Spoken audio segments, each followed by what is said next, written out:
Bencana yaitu rangkaian peristiwa baik yang disebabkan oleh faktor alam, non-alam maupun manusia yang dapat mengancam dan mengganggu kehidupan masyarakat. Untuk meminimalisir kerugian yang dapat terjadi, tanggap bencana dan kesiapsiagaan perlu menjadi bekal dalam melindungi keluarga.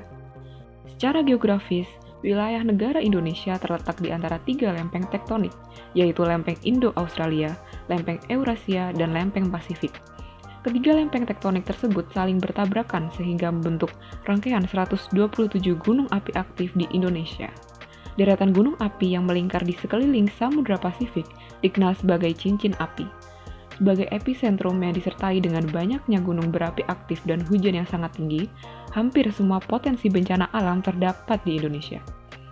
Kabupaten Purworejo yang berbatasan langsung dengan Samudra Hindia di sebelah selatan memiliki resiko terjadinya bencana alam, yaitu tsunami. Selain itu, terdapat beberapa gunung di jangkauan Kabupaten Purworejo yang dapat terdampak oleh hujan abu hingga gempa vulkanik ketika terjadi bencana gunung meletus.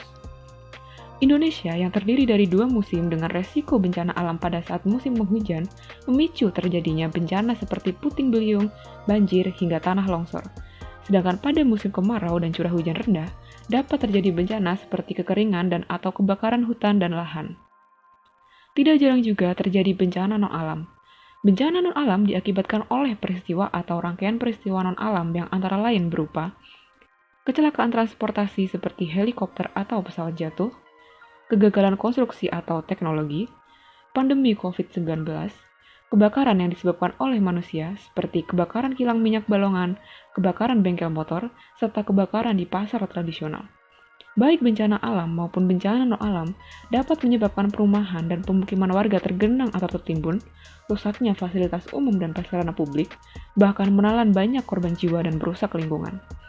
Salah satu aspek penting timbulnya korban jiwa dan kerusakan atau kerugian material adalah kurangnya kesiapsiagaan masyarakat dan aparat atau pihak-pihak yang bertanggung jawab dalam penanganan bencana.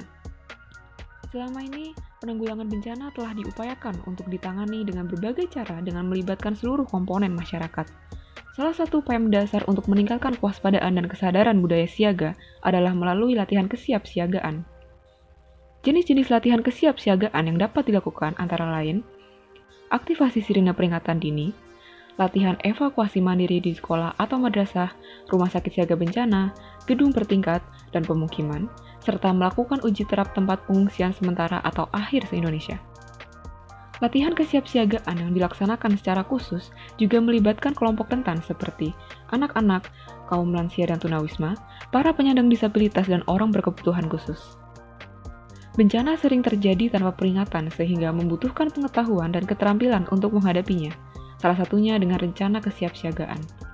Yang pertama adalah rencana darurat keluarga. Miliki sebuah rencana darurat keluarga, diantaranya menganalisis ancaman bencana yang mungkin terjadi di sekitar keluarga, mengidentifikasi titik kumpul, menyimpan nomor kontak penting, dan mengetahui rute evakuasi. Mengidentifikasi lokasi untuk mematikan air, gas, dan listrik, mengidentifikasi titik aman di dalam bangunan atau rumah, serta mengidentifikasi anggota keluarga yang rentan. Rencana kesiapsiagaan yang perlu dilakukan berikutnya adalah menyimpan perlengkapan yang dibutuhkan. 10 perlengkapan utama yang perlu dimiliki diantaranya persediaan air minum dan makanan untuk 3-10 hari, obat P3K beserta obat-obatan pribadi, penerangan seperti lampu senter, handphone, alat komunikasi dan powerbank, sejumlah uang dan dokumen penting, pakaian, jaket, sepatu, peralatan lainnya seperti peluit, sarung tangan, selotip, pisau serbaguna, masker, pelindung kepala, serta pembersih higienis seperti tisu basah, hand sanitizer, dan perlengkapan mandi. Rencana kesiapsiagaan yang ketiga adalah menyimak informasi terupdate. Anda dapat memperoleh informasi resmi terhadap penanganan darurat dari BPBD, BNPB, dan kementerian atau lembaga terkait. Apabila sudah terbentuk posko, informasi lanjutan akan diberikan oleh posko setempat. Di kawasan rawan bencana, biasanya sudah terdapat rambu-rambu yang berfungsi untuk memperingatkan pengguna jalan dan atau warga sekitar agar selalu waspada akan adanya potensi bahaya di kawasan rawan bencana. Rambu-rambu rawan bencana yang perlu Anda perhatikan untuk meningkatkan kesiapsiagaan diantaranya kawasan rawan bencana gunung api, kawasan rawan bencana tsunami, kawasan rawan kebakaran hutan, kawasan rawan bencana banjir, kawasan rawan kebakaran puting beliung, kawasan rawan kekeringan, kawasan rawan bencana gempa bumi, dan kawasan rawan bencana gerakan tanah. Selain itu, ada juga rambu-rambu petunjuk tempat kumpul sementara, petunjuk tempat pengungsian, petunjuk arah jalur evakuasi, petunjuk arah jalur pengungsian, bentuk, warna, dan arti rambu peringatan dengan kata, papan informasi jenis bahaya, serta papan informasi memasuki kawasan rawan bencana. Daftar aplikasi gawai berbasis Android dan iOS yang dapat membantu dalam kesiapsiagaan diantaranya Magma Indonesia, Info BMKG, Pantauan Bencana Indonesia, Inaris, BNPB TV, Siaga Bencana, Live 360, dan Open Camera.